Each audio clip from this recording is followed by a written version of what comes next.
আমরা আপনাদের কেসটা খুব ভালো করে দেখলাম এবং আপনাদের কথাও শুনলাম। এটা পরিষ্কার যে আপনারা প্রোটোকল ভেঙেছেন। এর আগে যে আমরা কোনো সিদ্ধান্ত নেই, যদি আপনি আপনার পক্ষ নিয়ে কিছু বলতে চান তো বলতে পারেন। আপনারা যখন স্থির করেই নিয়েছেন যে আমরা প্রোটোকল ভেঙেছি, তাহলে বাকি থাকলো কি আমাদের ঠিক বলবার? দেখুন মিস্টার প্রদ্যুমান, আমাদের মধ্যে কোনো ব্যক্তিগত শত্রুতা নেই। আমরা যা বলছি তার সাক্ষী আছে। আর আমরা সবাই গত 20 বছর ধরে সিআইডিতে কাজ করছি। 20 বছর। এটা হেলাফেলা করিনি আমরা। সিআইডির কাজের জন্য আমরা আমাদের জীবন দিয়ে দিয়েছি। দেখুন, কোনো সময় সিচুয়েশন অনুযায়ী আমাদের ইনস্ট্যান্ট ডিসিশন নিতে হয়, কিন্তু প্রোটোকলের জন্য আমাদের চুপ করে থাকতে হয়। আর তারপরেও সেই অপরাধীকে তার শাস্তি পৌঁছে দিয়েছি। দেখুন, আপনাদের কথা আমরা বুঝতে পারছি, কিন্তু নিয়ম কানুন পালন করাটাও যে জরুরি সেটাও তো আপনারা জানেন। সবসময় নিয়মের উপর ডিপেন্ড করা যায় না স্যার। আমাদের কাজটাই এইরকম, সিচুয়েশন অনুযায়ী আমাদের ইনস্ট্যান্ট ডিসিশন নিতে হয়। আর যেখানে দয়ার প্রসঙ্গ বলছেন আপনারা, সেখানে প্রোটোকল ভাঙার দরকার ছিল, প্রয়োজন ছিল। দয়া একজন সাহসী ইন্সপেক্টর স্যার, সিআইডির জন্য সবকিছু করতে পারেন। আমরা কোনোভাবেই ওকে হারাতে চাইছি না। এরপরেও যদি আপনাদের মনে হয় যে আমরা প্রোটোকল ভেঙেছি, তাহলে যে শাস্তি আপনারা দেবেন আমরা অ্যাকসেপ্ট করব।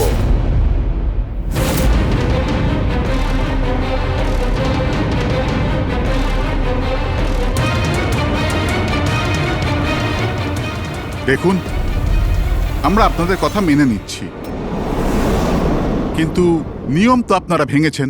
আর নিয়ম তো ফলো করার জন্যই হয়, আপনারা তো আর আইনের থেকে ঊর্ধ্বে নয়।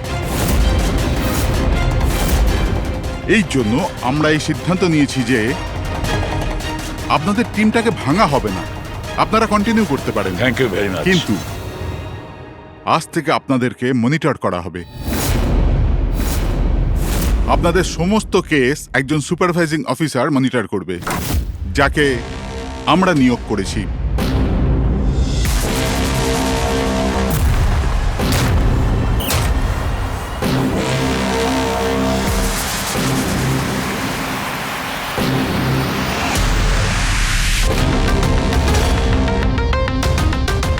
হ্যালো, আমার নাম শীতল।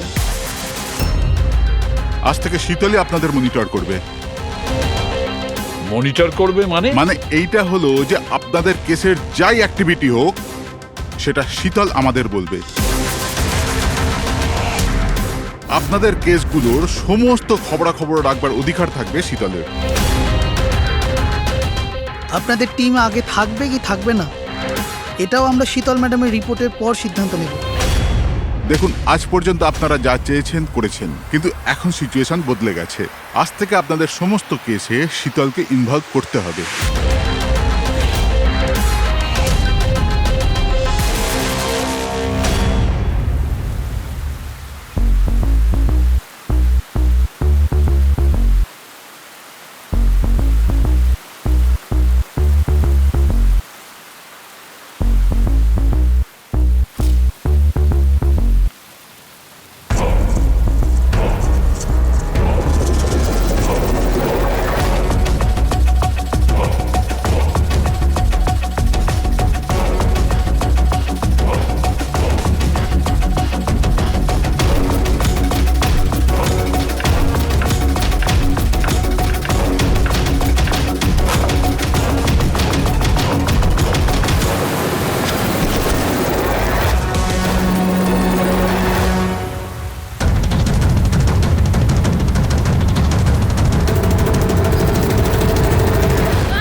দেখুন, আমার কাজের ধরন কিছু আলাদা, আর আর আপনাদেরকে আমার কাজ ফলো করতে হবে। তার মানে আপনি এটা বলতে চাইছেন যে আজ থেকে আপনি আমাদের বস?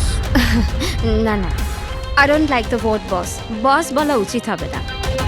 দেখুন, আমি এখানে এসেছি আপনাদের কেসগুলো স্মুথলি হ্যান্ডেল করার জন্য, আর আমি চাইবো যে এখানে আমার ডিসিশনে ফাইনাল হবে। দেখুন প্লিজ, রাগ হওয়ার কোনো কারণই নেই, কারণ আমি শুধু অর্ডার্স ফলো করছি। ইনফ্যাক্ট আমার কাছে অর্ডার্স আছেও। আর এখানে পরিষ্কার লেখাই আছে যে আজকের পর যে কেসেরই আপনার ইনভেস্টিগেশন করবেন ওটা আমার নজরের মধ্যে থাকবে। ইনফ্যাক্ট আমার লুক রাখতে হবে, আর প্রত্যেকটা ইনভেস্টিগেশন কেসের রিপোর্ট আমাকে দিতে হবে, and that also includes forensic investigation. আর এখানে এটাও লেখা আছে যে কোনো সাসপেক্টের সাথে যে কোনো ফিজিক্যাল ভায়োলেন্স করার আগে আমাকে জিজ্ঞেস করতে হবে।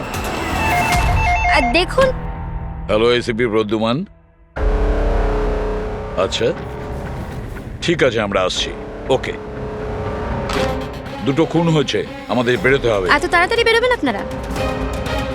ফাইন্ড আউট করবেন না যে ওই কলটা ফ্রড নাকি সত্যি সত্যি মার্ডার হলো কিনা, এভাবে বেরিয়ে যাবেন?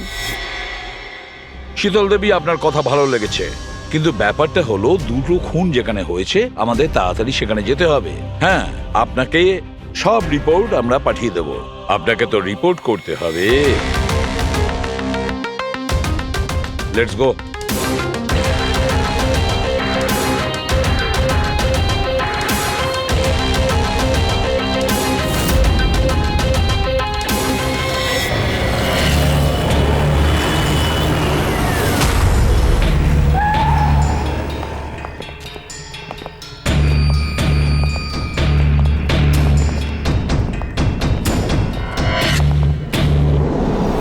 কোথায় খুন হয়েছে জানি না। জানো না? তার মানে আপনারাই ফোন করে বলেছিলেন যে খুন হয়েছে এখানে? দুটো খুন হয়েছে, তাই জন্যই আমি আপনাদের ডেকেছি। দুটো খুন হয়েছে, কিন্তু খুন কোথায় হয়েছে? লাশ দুটো কোথায়? জানি না স্যার, আমি শুধু শুনেছি। কি শুনেছো তুমি? চিৎকার চেঁচামেচির আওয়াজ? না, আমি সব কিছু শুনেছি, দেখেওছি, কিন্তু আমি ওখানে ছিলাম না। স্যার, ও কোনো বাজে স্বপ্ন দেখেছে তাই এই সব কথাবার্তা দেখুন বলছে। ম্যাডাম, স্বপ্ন নয়, আমি খুন হতে দেখেছি। কবে, কখন, কোথায় সেটা আমি জানি না, কারণ আমি ওখানে ছিলামই না। যখন আপনি ওখানে ছিলেনই না, তাহলে আপনি এই খুন হতে দেখলেন কি করে? এই টিউনের মাধ্যমে।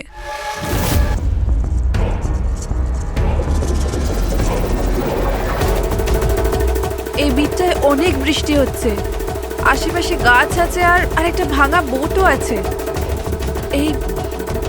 এই ড্রামটায় কেউ এই লোকটাকে টেনে নিয়ে যাচ্ছে, আর এই বিটটাতে ওই লোকটা ওকে পাথর দিয়ে মাথায় মারছে।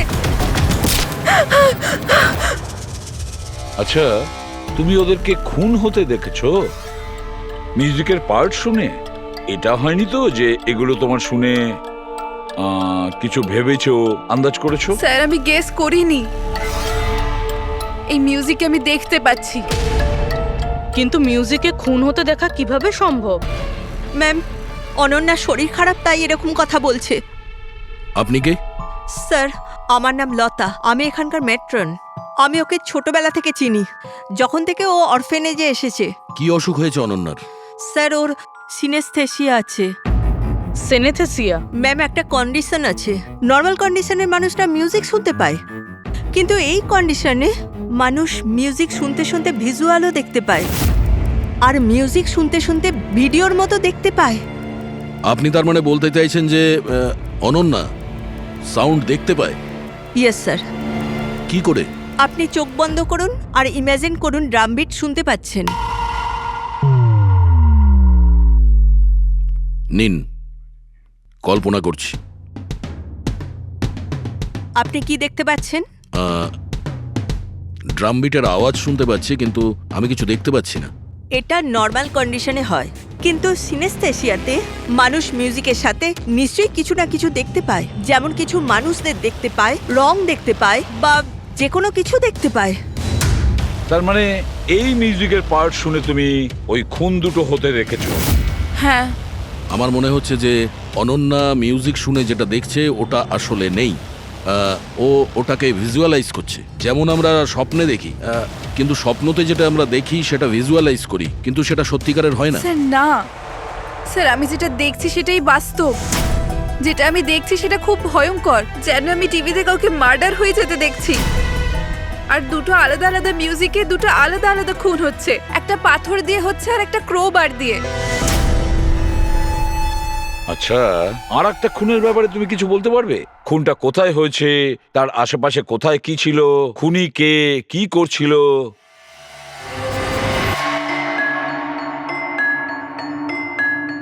আশেপাশে পাহাড় আছে,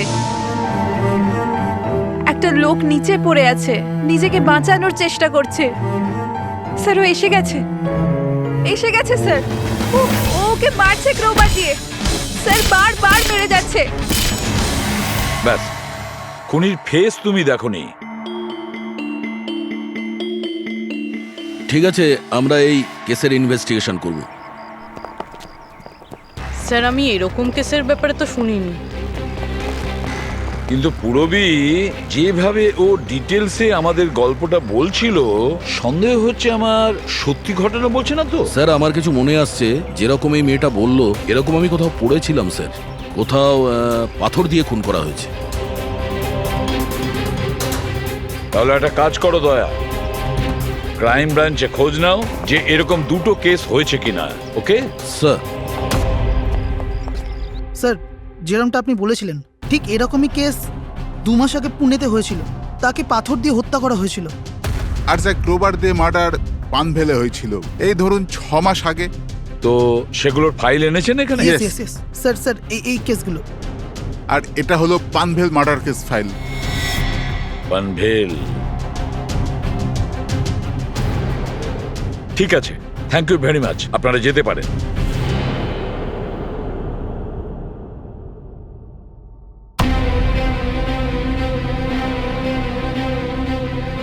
আমি খুন হতে দেখেছি, আশেপাশে গাছ আছে আর একটা ভাঙা বোটও আছে।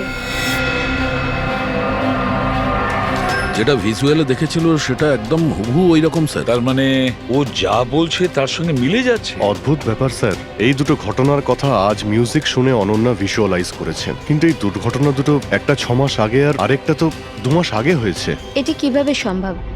যে মেয়েটা এই ক্রাইম সিনে ছিলই না, সে সব কিছু ভিজুয়ালাইজ কি করে করলো? আমি মানি না। আর বাই দ্য ওয়ে, এই সিনেস্থেসিয়া কি?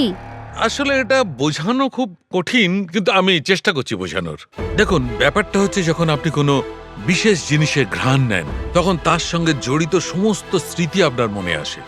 এটা ধরুন কোনো বিশেষ ব্যক্তি বা কোনো বিশেষ জায়গা, সবকিছু ধরে নিতে পারেন যে এই গন্ধ এক প্রকার আপনার মেমোরিকে ট্রিগার করে, কিন্তু এটা শুধুমাত্র সিনেস্থেসিয়ার কন্ডিশনই হতে পারে।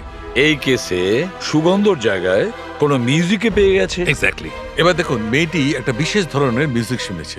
ওই মিউজিকটার একটা বিশেষ জায়গায় একটা বিশেষ ধরনের প্রিলিউড ব্যবহার করা হয়েছে, যেটা ওকে একটা গাছের স্মৃতি মনে করিয়ে দেয়। আর আরেকটা ইনস্ট্রুমেন্টেও লোকটাকে দেখেছিল। এক্স্যাক্টলি। বাস আমার মনে হয় খুনি এই খুনের ঘটনাটাকে কোনো বিশেষ পদ্ধতিতে মিউজিকে কনভার্ট করেছে। মানে হচ্ছে যখন মিউজিক বাজে তখন ওই ঘটনার সঙ্গে জড়িত সমস্ত জিনিস, সমস্ত জায়গা স্মৃতিকে আলোড়িত করে। কিন্তু এই সমস্ত কিছু সেই ভিজুয়ালাইজ করতে পারে যার সিনেস্থেসিয়া রোগ আছে, অন্য কেউ নয়। আর এটাই ওই অরফানেজের মেট্রনও বলেছে। আপনাদের কাছে এইসব কিছু অদ্ভুত লাগছে না? যাই হোক, কেস সলভ করা আমাদের কাজ। স্যার হতে পারে এই খুনিরও এই সিনেস্থেসিয়ার অসুখ আছে, আর ওই এই মিউজিক রেকর্ড করেছে, কারণ এই মার্ডার আর ক্রাইম সিনের ব্যাপারে ওই জানে। কিন্তু জানতে কি করে পারবো যে এই মিউজিকটা কম্পোজ করে ইন্টারনেটে কে আপলোড করলো?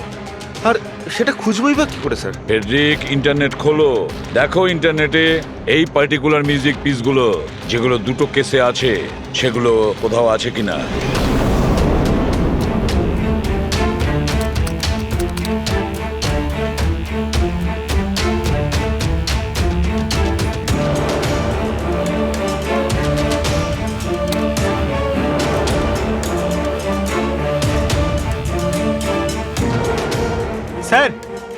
স্যার পেয়ে গেছি স্যার, দুটো টিউনই একই গানের।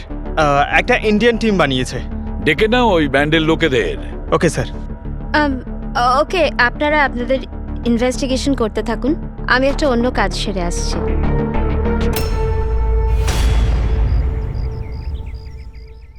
অনন্যা, আমার নাম শীতল। আমার তোমার সাথে কিছু কথা বলার ছিল।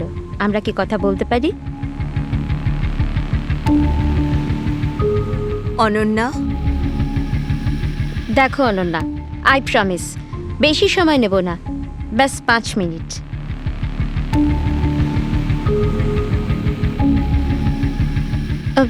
ও কিছু বলছে না কেন? ম্যাম ওই খুব ভয় পেয়ে আছে। ওই ঘটনাটা ওর মাথায় খুব প্রভাব ফেলেছে। ও নর্মাল হতে কিছুটা সময় লাগবে। ওকে। আমার অনন্যার ব্যাপারে এখানে লোকের সাথে কিছু কথা বলতে হবে। পসিবল? হ্যাঁ প্লিজ। মিউজিক টিউন থেকে খুন, এটা কিভাবে সম্ভব স্যার? পসিবল আছে। সিনেস্থেসিয়ার একজন পেশেন্ট তোমার এই মিউজিক পিস শুনে একটা খুনের ব্যাপারে ভিজুয়ালাইজ করেছে, বুঝেছো? তোমার ওই মিউজিক পিসে কোনো খুনের রহস্য লুকিয়ে আছে। আর আমাদের মনে হচ্ছে খুনি সেই যে এই টিউন বানিয়েছে। আমরা খুন করিনি। আর আর সত্যিটাই হলো যে এই টিউন আমরা কম্পোজই করিনি। এই টিউন আমরা ফ্রি সাইট থেকে ডাউনলোড করেছিলাম। কোন সাইট থেকে ডাউনলোড করেছিলে দেখাও। দেখুন স্যার,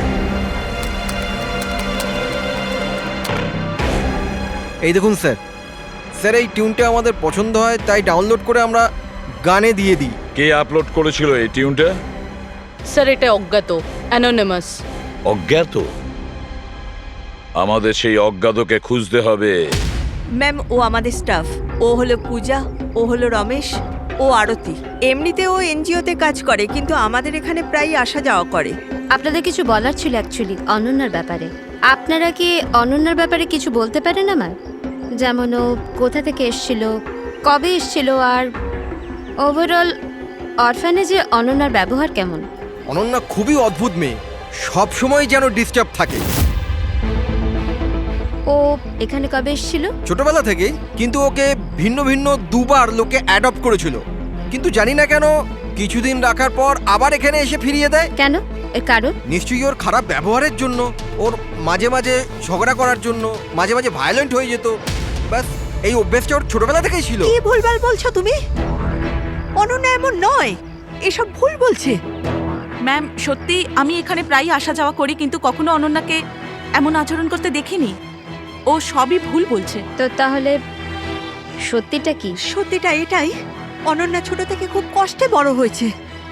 হ্যাঁ, এর জন্য কখনো কখনো ও অদ্ভুত ব্যবহার করে থাকে। অদ্ভুত ব্যবহার নয় ম্যাডাম, এটা ভেবে নিন অনন্যাকে যদি কেউ ক্রস করেছে তাহলে ওর সাথে দুর্ঘটনা হবেই হবে। এই তো আগের মাসে অরফানেজের বাচ্চাদের সাথে কি হয়েছিল মনে নেই নাকি? কেন ভুলভাল বলছো? কি হয়েছিল বলো। ম্যাম আগের মাসে একটা বাচ্চার ফুড পয়জন হয়ে গেছিল, আর ওই দিনই ওর ঝগড়া অনন্যার সাথে হয়েছিল। আচ্ছা, তার মানে তুমি বলছো যে এটা অনন্যা করেছে? হ্যাঁ। ভেবে চিন্তে কথা বলো রমেশ, খুবই বাজে কথা বলছো অনন্যার নামে। মেট্রন, অনন্যাকে অরফানেজ থেকে দুটো ফ্যামিলি অ্যাডপ্ট করেছিল, কিন্তু তারা ফেরত দিয়ে যায়। এর পিছনে কোনো কারণ তো থাকবেই। হয়তো অনন্যারই কোনো দোষ ছিল, খামতি ছিল। আমি মানতে পারলাম না। এনিওয়ে, অনন্যার ব্যাপারে কি কোনো ফাইল আছে যেখানে ওসব ডিটেলস আছে? সেটা কি আমি দেখতে পারি? হ্যাঁ নিশ্চয়ই।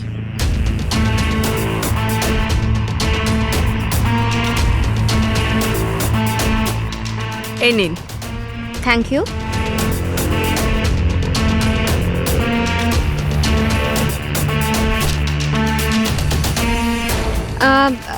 থ্যাংক ইউ মেট্রন, কিন্তু আমাকে এখনই বেরোতে হবে। আচ্ছা, আমি এই ফাইলটা কদিন বাদে ফেরত দিলে কি চলবে? হ্যাঁ।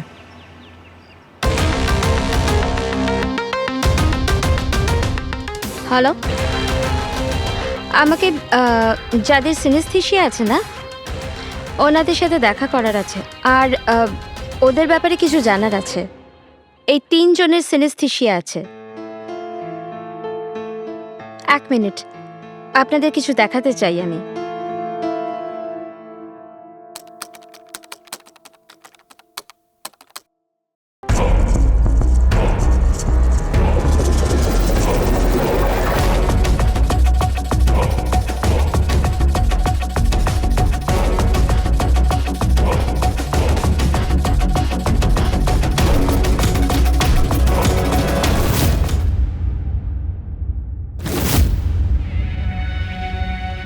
এখন আপনি বলুন, আপনি এই টিউনটা শুনে কি ভিজুয়ালাইজ করলেন? ম্যাম আমি একটা বড় ঘাস ভর্তি মাঠ দেখলাম, সেখানে গরু ঘাস খাচ্ছিল আর সূর্য পরিষ্কার দেখা যাচ্ছিল। আমি একটা নদী দেখলাম, ওখানে নৌকো ছিল, আর আমি দেখলাম কিছুজন আগুন জ্বালিয়ে বসেছিল। ইন্টারেস্টিং। চলুন আপনাদের মধ্যে আপনি বলুন, আপনি কি দেখলেন? শহর শহর দেখেছি আমি, ওই ভিড়ভাট্টার জায়গা আর উঁচু উঁচু বিল্ডিং আর ওগুলোর উপর বিজ্ঞাপনের লাইট লাগানো। Interesting, 3 different interpretations. ভালোই হলো, আপনারা দেখলেনও আর নিজেদের কানে শুনলেনও।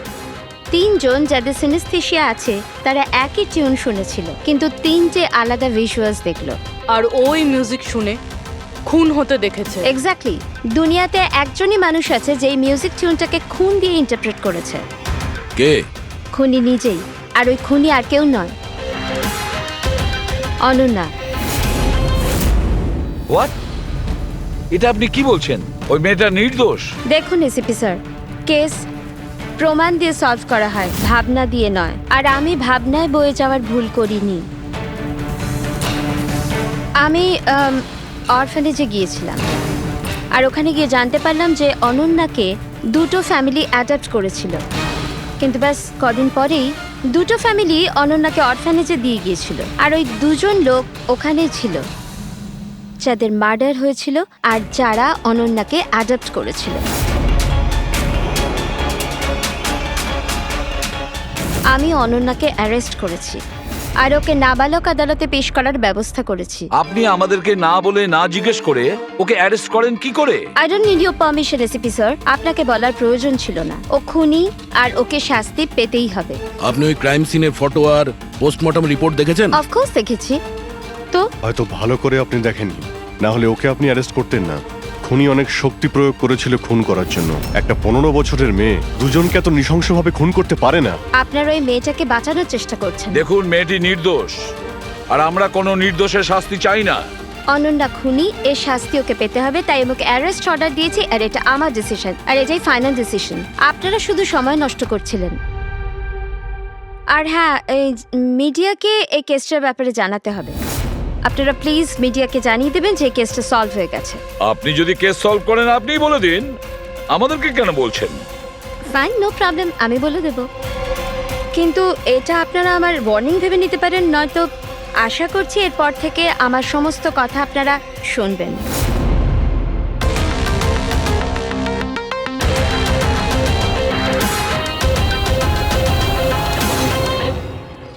আপনারা এটা জেনে খুবই খুশি হবেন যে এই কেসটা সলভ হয়ে গেছে। ম্যাম, কে খুনি? খুনি একটা 16 বছরের মেয়ে যার নাম অনন্যা। বেশ কিছুদিন ধরেও আমাদের সবাইকে বোকা বানিয়ে দিব্যি ঘুরছিল, কিন্তু আমি ওকে অ্যারেস্ট করে নিয়েছি। ম্যাম, এই কেসটা অনেক পুরনো না? হ্যাঁ, এই কেস বেশ পুরনো ছিল। ইনফ্যাক্ট বেশ কিছুদিন ধরে ওটা ক্রাইম ব্রাঞ্চের খরচের খাতায় পড়েছিল, কিন্তু সিআইডি যখনই টেক ওভার করলো 24 ঘন্টায় কেস সলভ। তো ম্যাম, আপনিও সিআইডির একজন? আগে হ্যাঁ, আমি আজই সিআইডি টিম জয়েন করেছি অ্যাজ দ্য সুপারভাইজার। আর জয়েন করতেই একদিনে কেস সলভ হয়ে গেল। যদি এই কেস অনেক সময় থেকে ঠান্ডা হয়েছিল, সিআইডি তাহলে কেন টেক ওভার করেনি এটাকে? কারণ এই টিমে আগে আমি ছিলাম না, এই জন্যে। কিন্তু ম্যাম, অন্য অনেকে তো ছিল টিমে। হ্যাঁ, এনারা প্রায় 20 বছর ধরে আছেন আর মামলা তদন্ত করতেই থাকেন, কিন্তু আসলে ওনারা কখনো কখনো ভাবুক হয়ে যান। আর কোনো কেসে ভাবুক হওয়া মানে ইনভেস্টিগেশন থেমে যায়। ইনভেস্টিগেশনের জন্য কেবল লজিকের দরকার, যেটা আমি করেছি, আর কেস সলভ হয়ে গেছে। 1 মিনিট, আমি আপনাদের ভুল ধারণা শুধরে দিচ্ছি। আসলে এই কেসটা এখনো পুরো সলভ হয়নি। হয়নি? এই তো একটু আগে বললো যে কেস সলভ হয়ে গেছে। স্যার স্যার, এই কেসে আর কি বেঁচে আছে? খুনি তো ধরা পড়ে গেছে। একদমই না, খুনিকে আমরা এখনো ধরতে পারিনি। কিন্তু ম্যাডাম তো বলছেন যে খুনি ওই মেয়েটাই। এরকম ম্যাডামের মনে হচ্ছে। আমাদের ইনভেস্টিগেশনের হিসেবে হয়তো ওই মেয়েটা নির্দোষ। স্যার, তাহলে আসল খুনি কে? ইনভেস্টিগেশন চলছে, খুব তাড়াতাড়ি আপনাদের সামনে সত্যিটা চলে আসবে। I'm sorry, no more questions. সময় নেই আর। Thank you so much for coming. Thank you. আপনাদের সাহস কিভাবে হয় এই মিডিয়ার সামনে আমাকে ইনসাল্ট করার? আপনাদের এই ব্যবহারটা আমি দেখে নিলাম, and trust me, there will be consequences. খুব দ্রুত আমাদের খুনিকে ধরতে হবে, না হলে শীতল পদে পদে আমাদের বাধা দেওয়ার চেষ্টা করবে। অভিজিৎ, প্রথমে এটা খোঁজ নিয়ে দেখতে হবে যে ও যে সময় খুন হয়েছিল তখন ও কোথায় ছিল? আমাদের একটা টিম পুনে পাঠাতে হবে এই কেসটাকে তদন্ত করার জন্য, আর আরেকটা টিম পাঠাতে হবে পানভেলে। আপনারা এটা জেনে খুবই খুশি হবেন যে এই কেসটা সলভ হয়ে গেছে। খুনি একটা 16 বছরের মেয়ে। ইনফ্যাক্ট বেশ কিছুদিন ধরে ওটা ক্রাইম ব্রাঞ্চের খরচের খাতায় পড়েছিল, কিন্তু সিআইডি যখনই টেক ওভার করলো 24 ঘন্টায় কেস সলভড।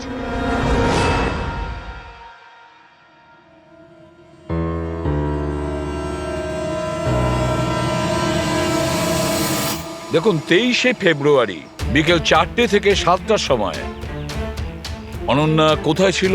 সাধারণত তখন বাচ্চারা বাইরে যায় খেলতে, আর 9টার মধ্যে চলে আসে। আচ্ছা, অনন্যা অরফানেজ গিয়েছিল না বাইরে? না স্যার, অনন্যা এখানেই ছিল আর কোথাও যায়নি। এটা আপনি এত জোর গলায় কি করে বলছেন? এর জন্যই বলছি, কারণ আমার অনুমতি ছাড়া কোনো বাচ্চা বাইরে যেতে পারে না। কিন্তু কখনো কখনো অনন্যা কয়েক ঘন্টার জন্য অরফানেজ থেকে উধাও হয়ে যেত, এটাও তো বলো ওনাদের। স্যার, ও মিথ্যে বলছে। ও অনন্যাকে হিংসে করে। আমি কেন অনন্যাকে হিংসে করব? তাহলে ওকে বদনাম কেন করছো? আমাদেরকেও বলেছে এখানে কিছু কিছু লোকের পেছনে লাগে। স্যার, আমি শুধু অনন্যার ব্যাপারে আপনাদের খোঁজ খবর দিচ্ছিলাম। তাহলে এটাও বলো না যে আগের বছর অনন্যা তোমার নামে কমপ্লেন করেছিল। এর বিরুদ্ধে কেন? স্যার, ও এখানের বাচ্চাদের মারতো। অনন্যা ওর নামে কমপ্লেন করেছিল, সাসপেন্ডও হয়েছিল। তখন থেকে অনন্যাকে ঘৃণা করে।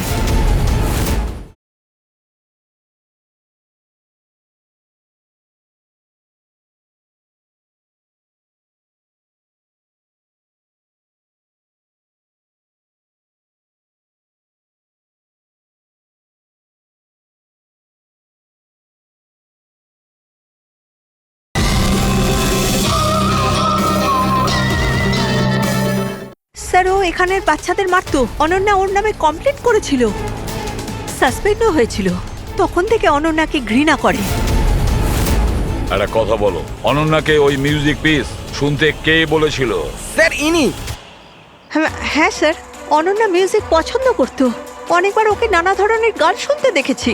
এর জন্য ওকে আমি মিউজিক শুনতে দিতাম। বুঝতে পারিনি এতে প্রবলেম হয়ে যাবে। আচ্ছা, আপনাদের মধ্যে কি কেউ মিউজিক ইনস্ট্রুমেন্টস বাজাতে জানেন? স্যার, আমি পিয়ানো বাজাতাম। স্যার, আমিও পিয়ানো বাজাই।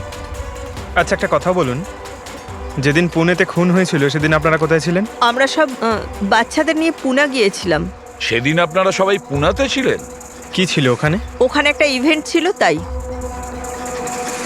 স্যার, হ্যাঁ, এরা প্রত্যেকে সাধু সাজার নাটক করছে। একটা কাজ করি আমরা, এদের প্রত্যেকের কম্পিউটার চেক করো, দেখো কে এই মিউজিক পিস বানিয়েছে আর আপলোড করেছিল। কারণ যে এই মিউজিক পিস বানিয়ে আপলোড করেছে না, সেই খুনি হতে পারে।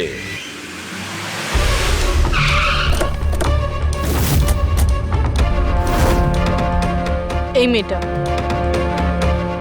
এখানে 2 মাস আগে এসেছিল। হ্যাঁ ম্যাম, এই 2 মাস আগে একটা এনজিও ইভেন্ট অর্গানাইজ করেছিল, তো ওই ইভেন্টে ও ডান্স করতে এসেছিল। ও খুব ভালো ডান্স করেছিল sir. She is a very talented girl. আর ওই দিনই এখানের আশেপাশে একটা খুন হয়েছিল। খুন তো হয়েছিল স্যার, কিন্তু যে জায়গায় খুন হয়েছিল সেটা এখান থেকে প্রায় 1 ঘন্টার রাস্তা হবে।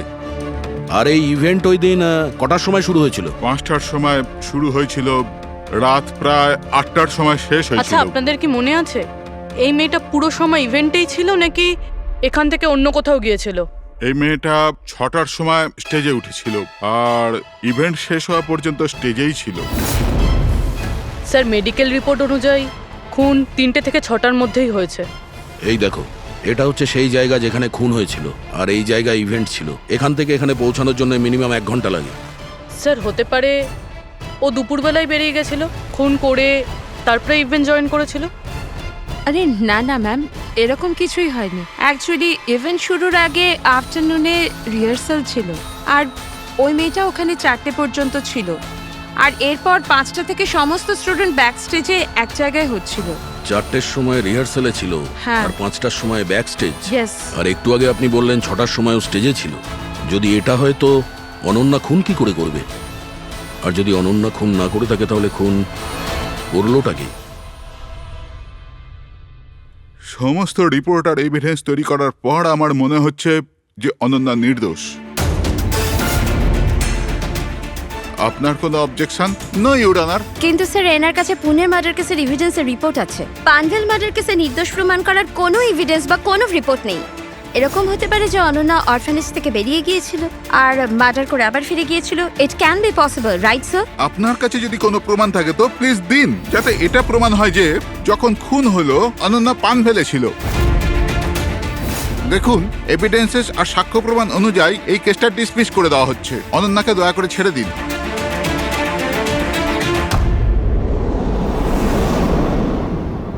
শাহরুখে কি জানতে পারলে? হ্যাঁ বস, বস ধরে নাও এই কেসটা সলভ হয়ে গেছে। শীতল আমাদের ডেমনস্ট্রেট করে দেখিয়েছিল যে সিনিস্থেসিয়ার দুটো আলাদা আলাদা রোগী একই ধরনের মিউজিক শোনার পরে আলাদা আলাদা ইন্টারপ্রিট করে থাকে। হ্যাঁ বস, আমি আমার বন্ধুর থেকে সবকিছু জেনেছি, যে এই ব্যাপারে এক্সপার্ট। ও আমাকে অন্য কথা বলল।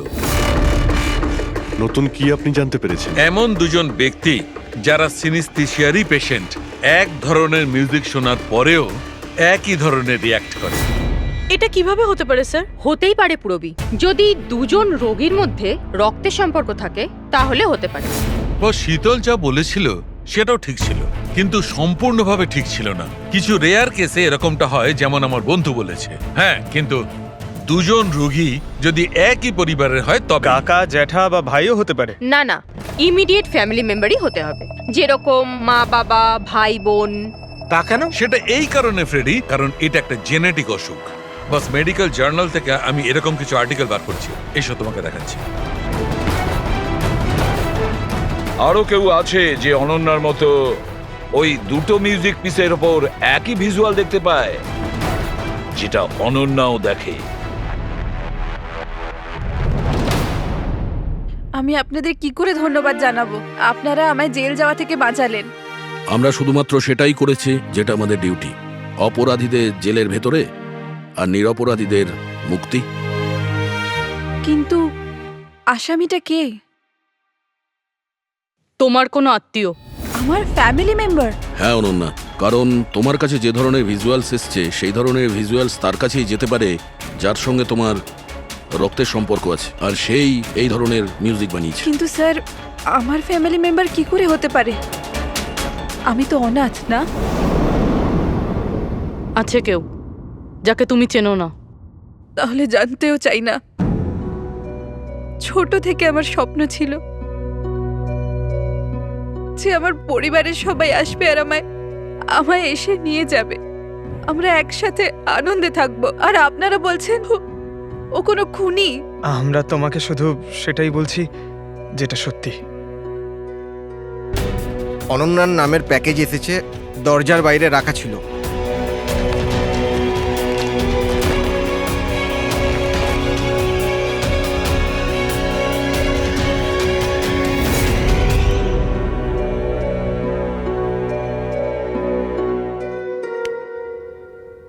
Pen drive? পঙ্কজ,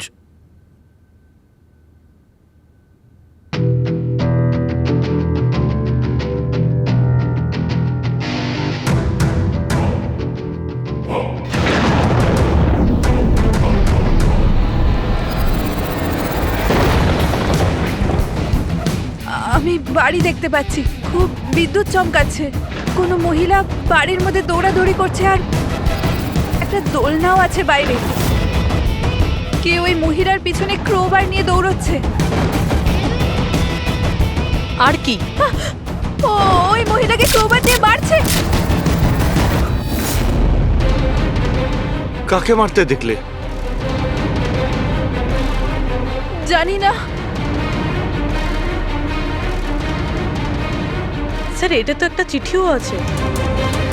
আনিয়া, এটা তোমার ভবিষ্যৎ। তুমি যা দেখেছো তোমার সাথে তাই হবে, এটাকে কেউ আটকাতে পারবে না।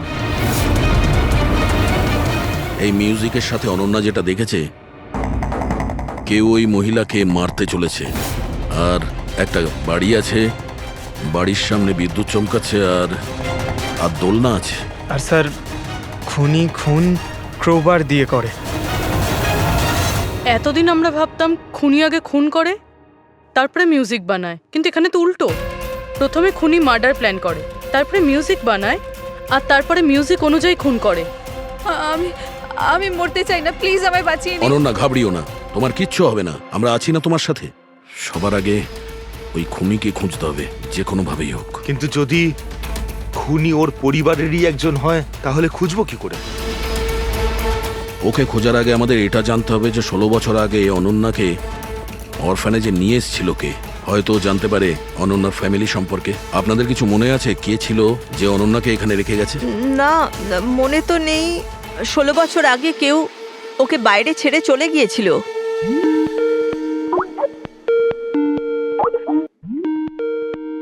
শীতল ম্যাডামের ফোন, ভিডিও কল করছে।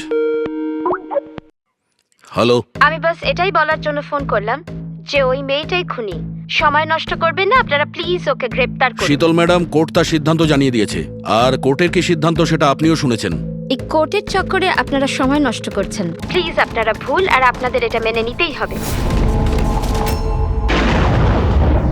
স্যার, স্যার এটা সেই বাড়ি। ওই বাড়ি? কোন বাড়ি? আমি এই মাত্র যেটা দেখলাম, ওই যেখানে খুন হতে চলেছে, ওই ওই গাছ দোলনা, এটাই ছিল স্যার। কোন জায়গার কথা বলছে মেয়েটা? শীতল ম্যাডাম, এখন আপনি কোথায় আছেন? আমি এখন আমার বাড়ির বাইরে। আর কোথায় থাকবো? আপনার প্রাণের সংশয় আছে। কি বলছেন আপনি অফিসার? আমার প্রাণ বিপদে আমাকে কে মারবে? দেখুন শীতল ম্যাডাম, উনি আপনাকে মারার জন্য মিউজিক কম্পোজ করেছে, যেটাও আমাদের পাঠিয়েছে, আর ওই মিউজিকের হিসাবে আপনার ঘরের কি লোকেশন। বাচ্চাদের মতো কথা বলছেন অফিসার? আমাকে ভয় পাওয়ানোর জন্য সব করছেন না, আর আমি ভয় পাচ্ছি না। আর আমাকে সব বলছেন আপনাদের কেসের পথে আমি বাধা চাই। শীতল ম্যাডাম, এই ব্যাপারে আমরা পরেও কথা বলতে পারবো। আমার কথা মন দিয়ে শুনুন। আপনি ইমিডিয়েট বাড়ির ভেতরে যান আর দরজা জানলা সব বন্ধ করুন। আর আমরা যতক্ষণ না ওখানে পৌঁছই, আপনি কারোর কথায় দরজা খুলবেন না। মানে? আমি আপনাকে পরে বোঝাবো, এখন আমি আপনাকে যেটা বললাম সেটা করুন।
কে তুমি?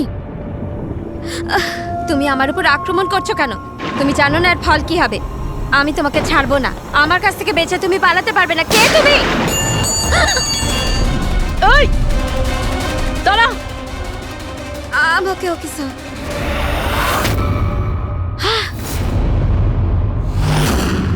আরতি, তুমি? স্যার, আমিও পিয়ানো বাজাই।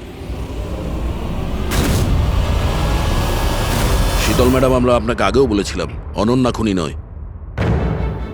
আই এম সরি স্যার, আমার আপনাদের কথা বোঝা উচিত ছিল। আমি আমার মতো করে ইনভেস্টিগেশন করেছিলাম, আর আপনারা আপনাদের মতন। আমরা দুজনেই আমাদের ডিউটি করেছিলাম অফিসার। ট্রাস্ট মি, আমার ক্যারিয়ারে প্রথম হলো যে আমার জাজমেন্ট ভুল হলো। ওটা ঠিক আছে, আপনার মাথায় আঘাত না লেগেছে না না আমি ফ্রেডি অ্যাম্বুলেন্সকে ফোন করো তাড়াতাড়ি।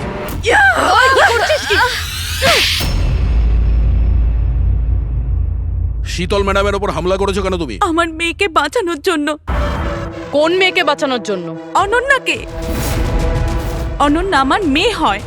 শীতল তাকে জেলে পাঠাতে চলেছিল, এই জন্য আমি ওকে শিক্ষা দিতে চেয়েছিলাম। আর খুন কেন করেছো? 17 বছর আগে যখন আমি প্রেগনেন্ট ছিলাম, আমার স্বামী আমাকে মানসিক হসপিটালে পৌঁছে দিয়েছিল, কারণ আমি মানসিকভাবে অসুস্থ ছিলাম। ওখানে আমি 15 বছর ছিলাম। কিন্তু কি? কিন্তু আমার স্বামী আমার মমতার গলা টিপে দিয়েছিল। কি করে? অনন্যা ওখানেই জন্মেছিল, কিন্তু ওকে আমার কাছ থেকে ছিনিয়ে নিয়েছিল।